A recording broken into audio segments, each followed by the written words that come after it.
மலைகள் உண்டு, எங்கெங்கோ கோவில்கள் சென்றதுண்டு. ஆனால் உன்னை போல் ஒரு தெய்வத்தை உலகில் நான் கண்டதில்லையே ஐயப்பா. சுவாமியே சரணமையப்பா.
மோகன ரூபன் என்போம், பில்லாளி வீரன் என்போம், வீரமணி கண்டன் என்போம், பந்தளராஜன் என்போம், பம்பாவாசன் என்போம், கலியுக வரதன் என்போம், காந்தமலை வாசன் என்போம், சத்குருநாதன் என்போம், சாந்த சரூபன் என்போம், ஆனந்த சித்தன் என்போம், ஹரிகர சுதன் என்போம், ஈசனுக்கு மகனாம், ஈடில்லா தெய்வமாம், குழந்தையாய் இருப்பானாம், பக்தர் குறையை எல்லாம் தீர்ப்பானாம், ஏழைக்கு அருள்பவனாம், நம்ம குல சுவாமியாம். அப்படிப்பட்ட சுவாமி ரொம்ப சிறுசையா, ஆனா சக்தி ரொம்ப பெருசையா.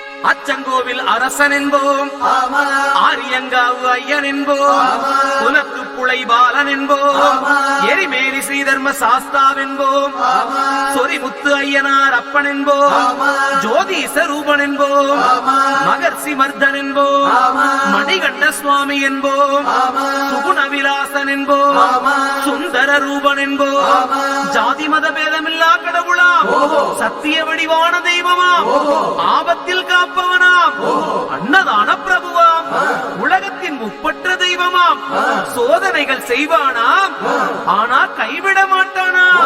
அப்படிப்பட்ட சாமி ரொம்ப சிறுசையா, ஆனா சக்தி ரொம்ப பெருசையா.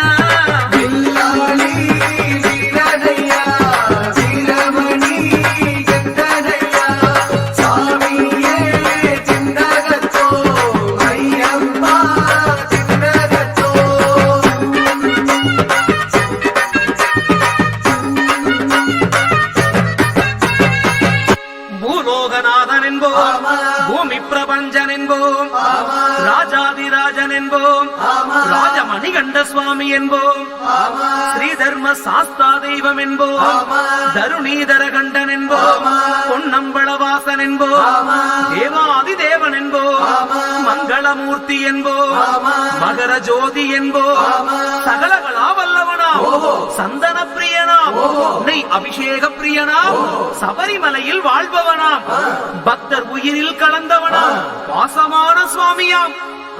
அப்படிப்பட்ட சுவாமி ரொம்ப சிறுசையா, ஆனா சக்தி மட்டும் பெருசையா.